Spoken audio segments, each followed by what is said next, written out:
నమస్కారం ఎస్డివన్ న్యూస్ కి స్వాగతం. ముందుగా ఈనాటి ముఖ్య అంశాలు. పశ్చిమ నియోజకవర్గంలో వైసీపీ విజయం సాధించడం సాధ్యమన్న వైసీపీ నేత ఆసిఫ్ తనపై ఉంచిన నమ్మకంతో పశ్చిమ నియోజకవర్గం సీటు ఇచ్చిన జగన్ కు కృతజ్ఞతలు తెలియజేసిన షేక్ ఆసిఫ్. దేశంలో ఎన్నికల నగారా మోగిన నేపథ్యంలో ఏపీలో పర్యటించిన ప్రధాని నరేంద్ర మోదీ పల్నాడు జిల్లాలో ఏర్పాటు చేసిన భారీ బహిరంగ సభలో పాల్గొనున్న నరేంద్ర మోదీ. తూర్పు నియోజకవర్గ వైసీపీ అభ్యర్థిగా దేవినేని అవినాష్ పేరును ప్రకటించడం సంతోషకరమన్న డిప్యూటీ మేయర్ బెల్లం దుర్గా. నిత్యం ప్రజల మధ్య ఉంటూ వారికి అండగా నిలుస్తున్న నేత అవినాష్ అని వెల్లడి. కేంద్ర ఎన్నికల సంఘం ప్రకటనతో రాష్ట్ర వ్యాప్తంగా ఎన్నికల కోడ్ అమల్లోకి వచ్చిందన్న రాష్ట్ర ఎన్నికల ప్రధాన అధికారి ముఖేష్ కుమార్ మీనా. ఏపీలో మే 13వ తేదీన పోలింగ్ జరుగుతుందని, నోటిఫికేషన్ ఏప్రిల్ 18న విడుదల అవుతుందని వెల్లడి.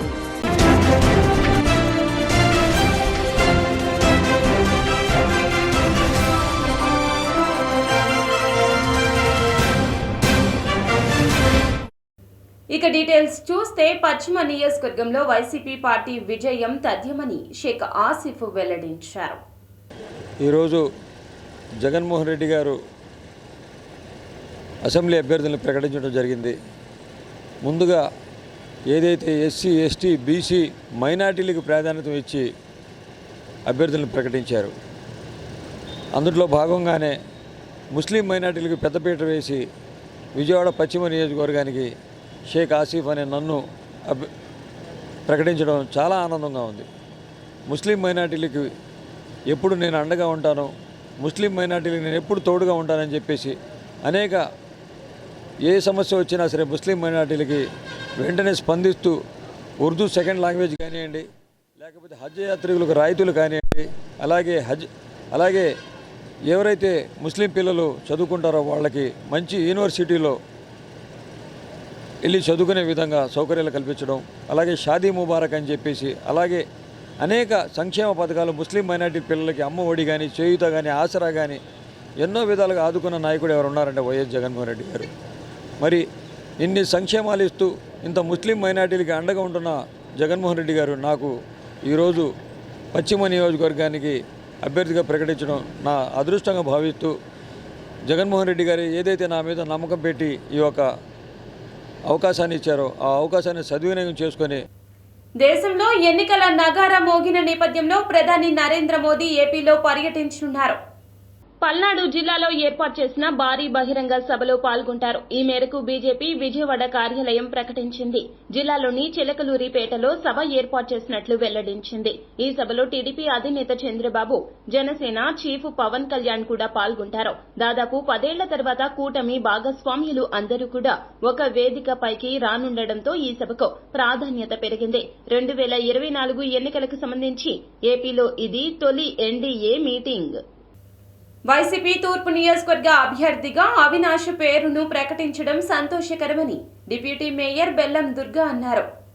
తూర్పు నియోజకవర్గ వైసీపీ అభ్యర్థిగా దేవినేని అవినాష్ పేరును అధిష్టానం ప్రకటించడంతో 15వ డివిజన్లో సంబరాలు అంబరాన్నంటాయి. 15వ డివిజన్ కార్పొరేటర్ బెల్లం దుర్గా ఆధ్వర్యంలో రామలింగేశ్వర నగర్ కట్ట పడవల రేవు సెంటర్లో పార్టీ శ్రేణులతో కలిసి బాణాసంచా కాల్చి స్వీట్లు పంచుకుని సంతోషం వ్యక్తం చేశారు. ఈ సందర్భంగా డిప్యూటీ మేయర్ బెల్లం దుర్గా మాట్లాడుతూ 4 సంవత్సరాల నుంచి పార్టీ కోసం ఎంతో కష్టపడిన అవినాష్ ను గుర్తించి సీఎం జగన్ ఎమ్మెల్యే అభ్యర్థిగా ప్రకటించడం సంతోషకరంగా ఉందన్నారు.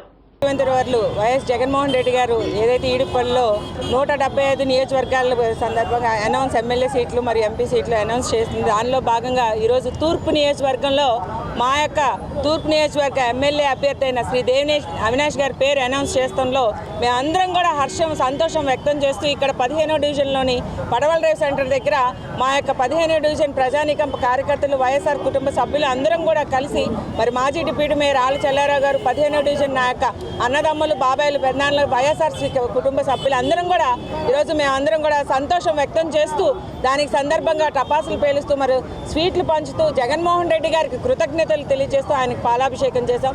ఈరోజు ఇదే ఎమ్మెల్యే అభ్యర్థిగా కాకుండా 4 ఏళ్ల క్రితం ఏదైతే ఇన్ఛార్జ్ పదవి అప్పటి నుంచి కూడా ఈ రోజుకి కూడా అవినాష్ గారి కష్టం ప్రతి ఇంటికి కూడా తూర్పు నియోజకవర్గంలో ప్రతి గుమ్మానికి తెలిసిన పేరు ఏదన్నా ఉందంటే అది దేవినేని అవినాష్ గారి పేరే. మరి దేవినేని అవినాష్ గారి పేరుని ఈరోజు ఎమ్మెల్యేగా అభ్యర్థిగా ప్రకటిస్తున్నందుకు మా 15వ డివిజన్ ప్రజలందరం కూడా మేము అవినాష్ గారిని అత్యంత మెజార్టీగా ఎమ్మెల్యేగా చేసి తీర్చుకుంటామని చెప్తూ మేము ఈ యొక్క సందర్భంగా మా యొక్క సంతోషాన్ని ఇక్కడ మేము అందరం కూడా జరుపుకుంటాం జరిగింది.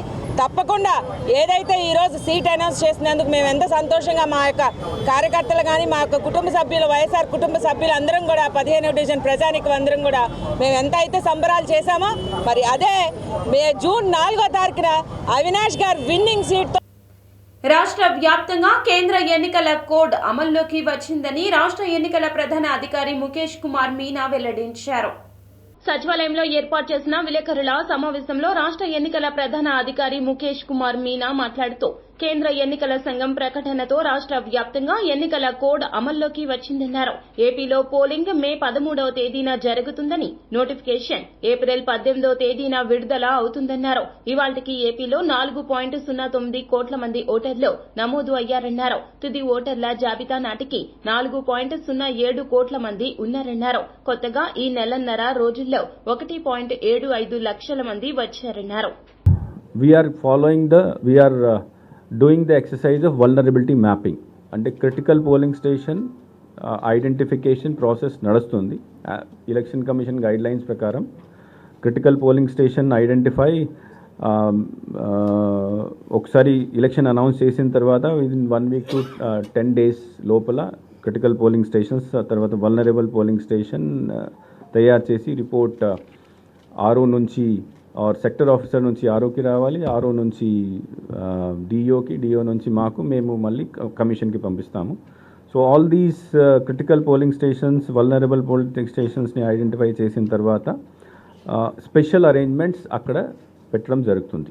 Now before that one more information is that మనకు ఈసారి because we have 46,165 polling stations, సిబ్బంది రిక్వైర్మెంట్ అంటే apart from polling stations there would be sector officer, there would be sector police officer, there will be BLOs would be there, nodal officers would be there, ERO, RO, anta kalpi 3.82 lakhs 3.82 lakhs number of employees we would be using for elections, plus there would be some other officers, accounting team itla kuda konni untayi. So sumaruga 4 lakshal employees memu for conduct of elections we'll use. Apart from this there will be security kosam security police. ఎన్నికల code అమలుతో రాష్ట్రంలో YCP count down start అయిందని TDP అధినేత చంద్రబాబు అన్నారు. Telugu Desam legal cell ఆధ్వర్యంలో సార్వత్రిక ఎన్నికల సదస్సు నిర్వహించారు. ఎన్నికల్లో న్యాయపరంగా తీసుకోవాల్సిన జాగ్రత్తలు, న్యాయపరమైన అంశాలపై సదస్సులో చర్చించడం జరిగింది. సదస్సులో జనసేన లీగల్ సెల్ ప్రతినిధులు, టీడీపీ లీగల్ సెల్ నేతలు పాల్గొన్నారు. ఈ కార్యక్రమానికి ముఖ్య అతిథిగా టీడీపీ అధినేత చంద్రబాబు హాజరయ్యారు. ఈ సందర్భంగా ఆయన మాట్లాడుతూ ఎన్నికల షెడ్యూల్ విడుదల కావడంతో వైసీపీకి కౌంట్ డౌన్ ప్రారంభమైందన్నారు. 4-7 వైపు దూసుకుపోతా ఉంటే మన రాష్ట్రం రాతి యుగం వైపు వెనక్కి తీసుకెళ్లిపోతున్నాడు ఈ దుర్మార్గుడు. అందుకే దీనికి మీ అందరికీ బాధ్యత ఉంది. నా ఒక్కడి బాధ్యత కాదు, లేకపోతే మా ముగ్గురు బాధ్యత కాదు, లేకుంటే కేంద్రంలో రాష్ట్రంలో ఉండే రాజకీయ పార్టీల బాధ్యతే కాదు. ఇది ప్రతి ఒక్కరి బాధ్యత, ప్రతి ఒక్క పౌరుడి బాధ్యత. స్వాతంత్రం కోసం ఏ విధంగా అయితే లాయర్స్ పోరాడారో ఈరోజు ఒక ఉన్మాది పాలన నుంచి రాష్ట్రాన్ని కాపాడడానికి రాష్ట్రంలో ఉండే మేధావులు ముందుకు రమ్మని మరొక్కసారి పిలిపిస్తున్నా. ఇంటింటికి మీరు చెప్పాలి. 5 సంవత్సరాలు ఒక ఎత్తు అయితే రాబోయే 40 రోజులు ఉంటుంది. ఆ డేట్స్ బట్టి తెలుస్తుంది. ఈ 40 రోజులు ఒకే స్లోగన్గా ఉండాలి. ప్రజలు గెలవాలి, రాష్ట్రం నిలబడాలి. రాజకీయాలు కాదు, కులం కాదు, మతం కాదు, ప్రాంతం కాదు, మన పిల్లల భవిష్యత్తు బాగుండాలంటే ఇలాంటి దుర్మార్గమైన పాలన పోవాలనేది ఒక నినాదంగా తీసుకొని మనం ముందుకు పోవాల్సిందిగా నేను కోరుకుంటూ చేస్తారని చెప్పి మనస్ఫూర్తిగా ఆశిస్తున్నా. ఇక్కడికి వచ్చినప్పుడు ఒకటే నేను మిమ్మల్ని కోరుతున్నాం, ఈరోజు ఈ ప్రభుత్వం ఏమీ చెయ్యలేదు లాయర్స్ కూడా. నేను ఒకటే చెప్తున్నాను, ప్రజలకే కాదు లాయర్స్ కూడా స్వర్ణ యుగాన్ని తలపించే విధంగా పనులు చేసే బాధ్యత ఈ అలయన్స్ మేము తీసుకుంటాం. బ్రహ్మరాంబపురం వాసుల దశాబ్దాల కళ నెరవేర్చిన ఘనత సీఎం జగన్ కే దక్కుతుందని వైసీపీ తూర్పు నియోజకవర్గ ఇన్ఛార్జ్ దేవినేని అవినాష్ అన్నారు. బ్రహ్మరాంబపురంలోని ఇళ్లకు ప్రభుత్వం సంపూర్ణ హక్కులు కలిగిస్తూ జీవో విడుదల చేసిన సందర్భంగా మలేరియా హాస్పిటల్ వద్ద వైఎస్సార్ విగ్రహానికి పూలమాల వేసి ఘన నివాళులర్పించారు. అనంతరం సీఎం జగన్ చిత్రపటానికి క్షీరాభిషేకం చేసి స్వీట్లు పంచిపెట్టారు. ఈ సందర్భంగా అవినాష్ మాట్లాడుతూ బ్రహ్మరాంబపురం వాసుల 70 సంవత్సరాల కళ నేడు నెరవేరిందన్నారు. దాదాపు 7 దశాబ్దాలకు పైగా ఈ ప్రాంతంలో నివాసం ఉంటున్న వారి ఇళ్ల స్థలాలపై సంపూర్ణ హక్కులు కల్పిస్తూ క్రమబద్దీకరణకు జీవో నెంబర్ 107 విడుదల చేసి ప్రజల కష్టాలు తీర్చిన దమ్మున్న సీఎం వైఎస్ జగన్ అని పేర్కొన్నారు. ఈ ప్రాంత వాసుల ఒక చిరకాల కోరిక ఏదైతే గతంలో ఈ ప్రాంతం అంతా గారా శ్మశానంగా రుద్రభూమి ప్రాంతంలో ఉండటం వల్ల ఎటువంటి రిజిస్ట్రేషన్లు కానివ్వండి, అమ్మకాలు కానివ్వండి, కొనుగోలు కానివ్వండి ఏది కుదరక ఈ ప్రాంత ప్రజానికం మా ఒక్క ఇంటి మేర మాకు హక్కు కల్పించాలని చెప్పని ఏదైతే కోరటం జరిగిందో దానికి అనుగుణంగా ఈరోజు దమ్మున్న ముఖ్యమంత్రి వైఎస్ జగన్మోహన్ రెడ్డి గారి యొక్క నాయకత్వంలో 70 సంవత్సరాల ఈ ప్రాంత చిరకాల కోరికైన బ్రహ్మరాంబపురం ఇళ్ల పట్టాల రిజిస్ట్రేషన్ కార్యక్రమం చేయొచ్చు అని చెప్పిన విధంగా ఈరోజు ఇక్కడున్న ప్రజానికానికి హక్కు కల్పించే విధంగా కల్పించిన ఆంధ్రప్రదేశ్ ప్రభుత్వం జగన్మోహన్ రెడ్డి గారికి ఈరోజు పాలాభిషేకంతో అందరి గారి ధన్యవాదాలు చెప్తుంది. ఎందుకంటే ఈరోజు ఈ ప్రాంతంలో నేను కానివ్వండి, మా కార్పొరేటర్ కొండారెడ్డి గారు కానివ్వండి, మా వైఎస్ఆర్ కాంగ్రెస్ పార్టీ నాయకులు కార్యకర్తలు తిరిగినప్పుడు ఈ ప్రాంతంలో ఒకటే కోరిక, జగన్మోహన్ రెడ్డి గారు మాకు సంక్షేమ కార్యక్రమాలు చేస్తున్నారు, ఈ ప్రాంతంలో అభివృద్ధి కార్యక్రమాలు జరుగుతున్నాయి. కానీ మా నియోజకవర్గం వచ్చిన తర్వాత ఆ రోజు అనౌన్స్ చేశారు, బ్రహ్మరాంబపురం ప్రజానికానికి ఇళ్ల పట్టాల రిజిస్ట్రేషన్కి నేను జీవో అందిస్తానని చెప్పి. దానికి అనుగుణంగా ఈరోజు ఆయన చెప్పిన మాట ప్రకారం ఏదైతే జగన్మోహన్ రెడ్డి గారికి ఉందో చెప్పారంటే చేస్తారని చెప్పిన విధంగా ఈరోజు జగన్మోహన్ రెడ్డి గారి ఒక నాయకత్వంలో దాదాపుగా 1189 మందికి 15 ఎకరాల 6 సెంట్లు ప్రాంతం అంతా గారు ఇదివరకు రుద్రభూమి ప్రాంతాన్ని ఈరోజు క్లాసిఫికేషన్ ద్వారా ఈరోజు విలేజ్ సైట్గా మార్చి ఇక్కడున్న ప్రజానికానికి సంపూర్ణ హక్కు కల్పించే విధంగా జగన్మోహన్ రెడ్డి గారు నిర్ణయం తీసుకున్నారు. అదేవిధంగా ఈరోజు చాలా సంతోషం,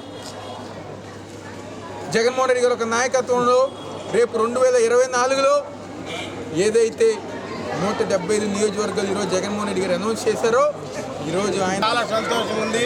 మన గత 2 రోజుల క్రితమే మనం జగన్ గారి నోటి నుంచి బ్రహ్మరాంబపురం ఇళ్ల పట్టాలని ట్యాక్స్ తక్కువతో మనకు రిజిస్ట్రేషన్ చేస్తామని మన కృష్ణలంక రాణిగారి తోట ప్రాంతానికి వచ్చినప్పుడు జగన్ గారి నోటి నుంచే చెప్పడం జరిగింది. గతంలో చాలామంది జీవోలు వచ్చాయని పాలాభిషేకాలు చెప్పుకొని దాని గురించి పట్టించుకోకుండా వదిలేశారు. మన అవినాశను దీని మీద పోరాడి సీఎంఓలో వాళ్ళ దగ్గరుండి చూసుకొని ఈ జీవో కూడా తీసుకొని రావడం జరిగింది. గత 70 ఏళ్ళ నుంచి ఇక్కడ అందరూ బీఫాములతో రిజిస్ట్రేషన్ లేక, లోన్లు రాక, ఇంటి పట్టాలు వాళ్ళగా ఉండి కూడా కరెంటు బిల్లులు వాళ్ళకి చాలా ఇబ్బందులు పడ్డారు. ఇదన్నీ మేము అవినాష్ గారి దృష్టికి తీసుకెళ్లి దాదాపు 2 సర్వే. జనసేన అధినేత ఆదేశాలను ప్రతి ఒక్క కార్యకర్త, నాయకుడు శిరస వహించాలని Janasena central Andhra zone convener Badita Shankar అన్నారు. జనసేన అధినేత పవన్ కళ్యాణ్ ఆదేశాలు శిరసావహిస్తామని Janasena central Andhra zone convener Badita Shankar అన్నారు. భవానీపురం నగరపాలక సంస్థ కళ్యాణ మండపంలో నిర్వహించిన విలేకరుల సమావేశంలో ఆయన మాట్లాడుతూ టీడీపీ, జనసేన, బీజేపీ ఉమ్మడి అభ్యర్థి విజయం కోసం ప్రతి కార్యకర్త పని చేయాలన్నారు. జనసేన అధినేత పవన్ కళ్యాణ్ ఆదేశాల మేరకు కార్యకర్తలు, నాయకులు క్రమశిక్షణతో పనిచేయాలని, క్రమశిక్షణ మరిచిన వారిపై చర్యలు తప్పవంటూ హెచ్చరించారు. ఆంధ్ర జోన్ కన్వీనర్ని మరి రేపు జరగబోయే ప్రజాగళం సభని విజయవంతం చేయాలని, ప్రజల ఆశీస్సులు ఈ ప్రజాగళం సభకి ఉండాలని, తద్వారా రేపు జరగబోయే ఎన్నికల్లో అత్యధిక మెజార్టీతో గెలవాలని మీ అందరి ద్వారా ఈ ప్రజానీకాన్ని కోరుకుంటున్నాను. అలాగే మేము జనసేన పార్టీ తరఫున పొత్తులో భాగంగా 21 సీట్లు తీసుకున్నాం. బీజేపీ కానీ తెలుగుదేశం కానీ మిగతా 175 దీంట్లో కూడా వాళ్ళకి పోగా మాకు 25 సీట్లు తీసుకున్నాం. అలాగే ఎంపీ సీట్లు కూడా 2 తీసుకున్నాం. మరి దీని అందరికి కూడా కట్టుబడి మేము జనసేన పార్టీలో తిరిగే ప్రతి కార్యకర్త, ప్రతి మహిళా కార్యకర్త కూడా ఈ ఉమ్మడి అభ్యర్థిని గెలిపించాలని, ఎవరికి కూడా కాదండి, ఈ ఆంధ్ర జోన్లో ఎవరు తీసుకున్నా దాని మీద తక్షణ చర్య ఉంటుంది. ఇక్కడ ఈయనే కాదు, ఎవరైనా కానీ పొత్తులో భాగం పోయినప్పుడు నాగబాబు గారికి సీటు పోయింది పార్లమెంటు, ఆయనే బాధపడాల, వాళ్ళ పార్టీ. ఒక సీటు పోయినంత మాత్రాన రోడ్డు మీద పడితే అట్లాగా?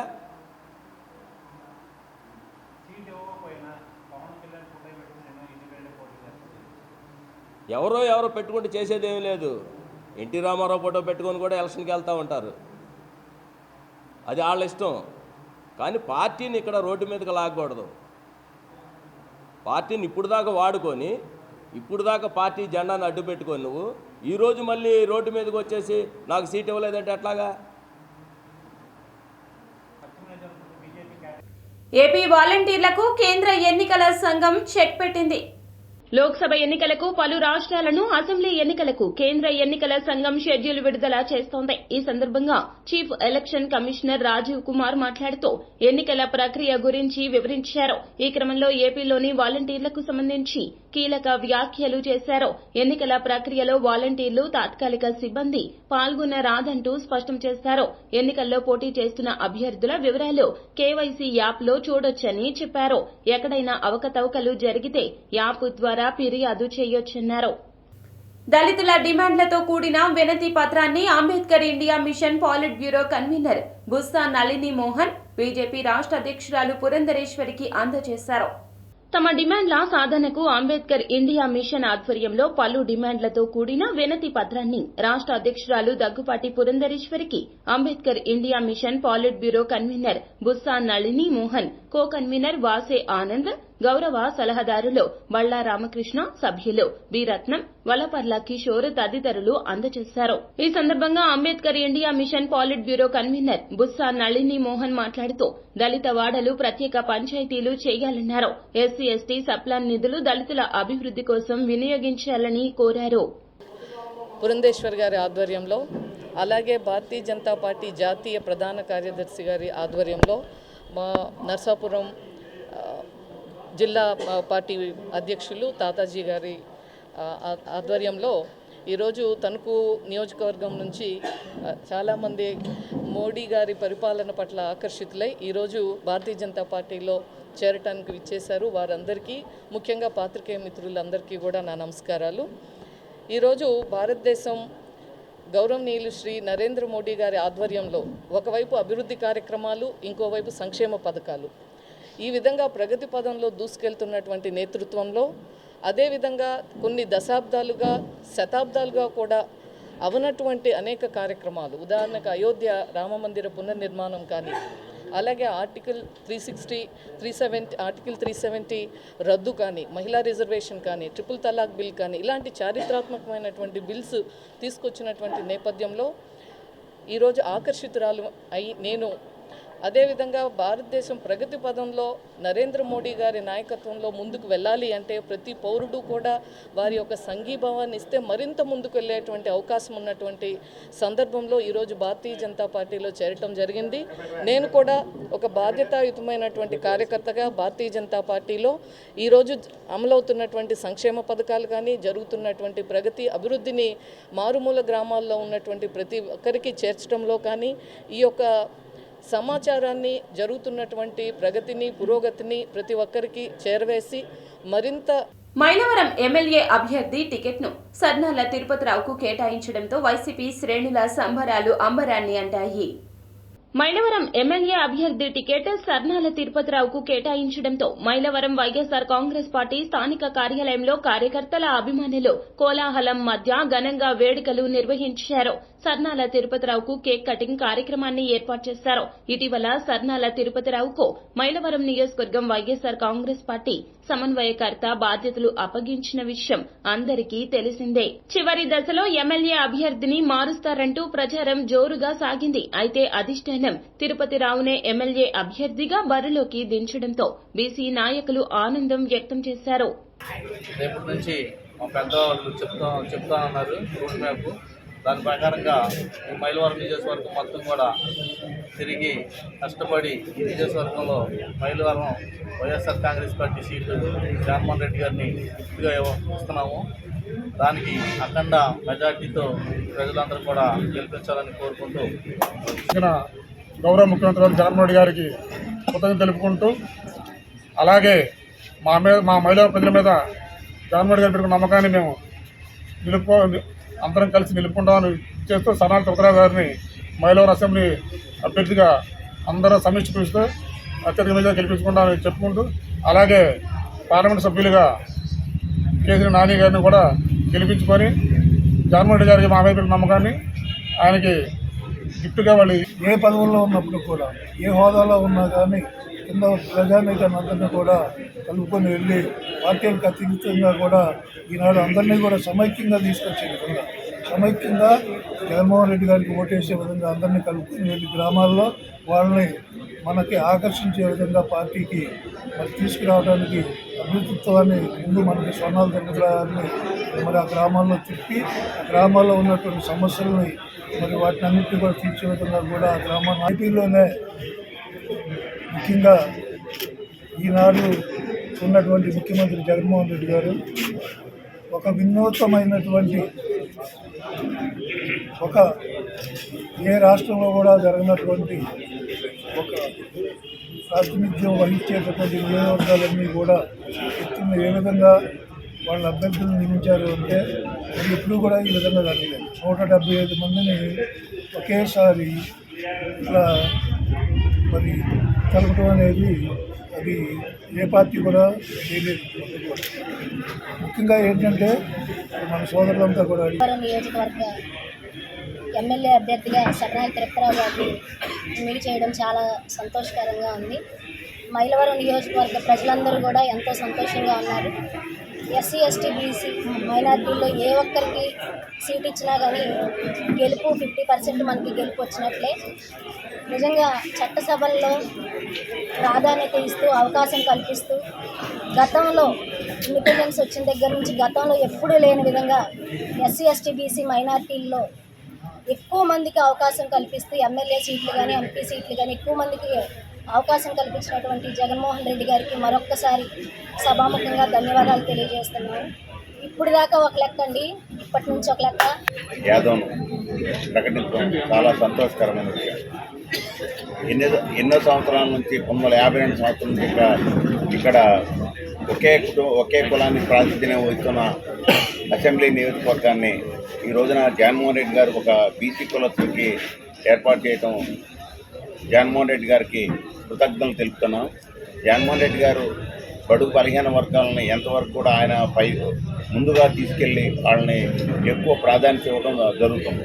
దానిలో భాగంగానే కుట్రపూరితంగా డిఎస్సి పరీక్షల తేదీలు ఖరారు చేశారంటూ వైసీపీ సర్కార్పై పురంధరేశ్వరి ధ్వజమెత్తారు. వైకాపా ప్రభుత్వంపై వ్యతిరేకతతో ఉన్న నిరుద్యోగులకు ఓట్లు వేయకుండా నియంత్రించాలి అనే కుట్రతో డిఎస్సి పరీక్షల తేదీలను మార్చి 30 నుండి ఏప్రిల్ 30 మధ్య ఖరారు చేశారని భాజపా రాష్ట్ర అధ్యక్షురాలు పురంధరేశ్వరి మండిపడ్డారు. జగన్ సర్కార్ ఉద్యోగ నియామకాలు చేపట్టకపోవడంతో రాష్ట్రంలో నిరుద్యోగుల సంఖ్య భారీగా పెరిగిందన్నారు. డిఎస్సి రాసేవారు 10 లక్షల వరకు ఉన్నారన్నారు. వీరి కుటుంబ సభ్యులతో కలిపితే సుమారు 40 లక్షల మంది ప్రభుత్వంపై వ్యతిరేక ప్రభావం చూపుతారన్నారు. ఇవాళ చూసినట్లయితే డిఎస్సి అభ్యర్థులు నిన్న మొన్నటి వరకు డిఎస్సి లేదు, 2 పర్యాయాలు అనౌన్స్ చేసి కూడా క్యాన్సిల్ చేశారు. కానీ ఇవాళ డిఎస్సి పరీక్షలు కనుక మీరు ఒక్కసారి దృష్టి పెట్టినట్లయితే మార్చి 30 నుండి ఏప్రిల్ 30 వరకు ఈ డిఎస్సి పరీక్షలు జరుగుతాయని చెప్పి ప్రభుత్వం నిర్ణయం చేయడం జరిగింది. అంటే ఈ డిఎస్సిలో ఉన్నటువంటి 10 లక్షల మంది ఎవరైతే ఈ పరీక్షలు రాస్తారో వారు ఎన్నికల్లో పాల్గొనకుండా ఉండాలి అనేటువంటి భావన. ఎందుకంటే ఈ డిఎస్సి పరీక్షలు ఎవరైతే రాయబోతున్నారో అభ్యర్థులు ఎవరైతే ఉన్నారో వారు ప్రభుత్వ చేతిలో ఇబ్బంది పడినటువంటి సందర్భంలో డిఎస్సి సకాలంలో రాక వారు నిరుద్యోగులుగా మారినటువంటి నేపథ్యంలో వారి మనసులో ఒక వ్యతిరేక భావన ఖచ్చితంగా ఉన్నది ప్రభుత్వం పట్ల.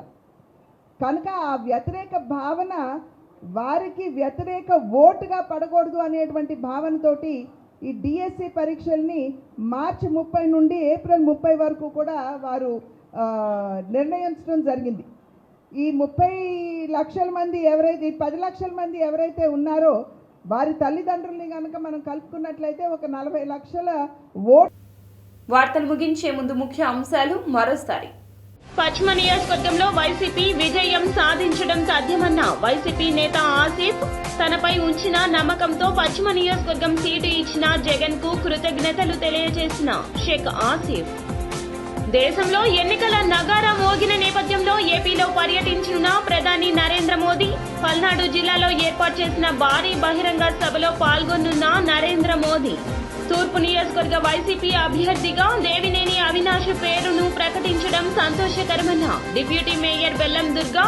నిత్యం ప్రజల మధ్య ఉంటూ వారికి అండగా నిలుస్తున్న నేత అవినాష్ అని వెల్లడి.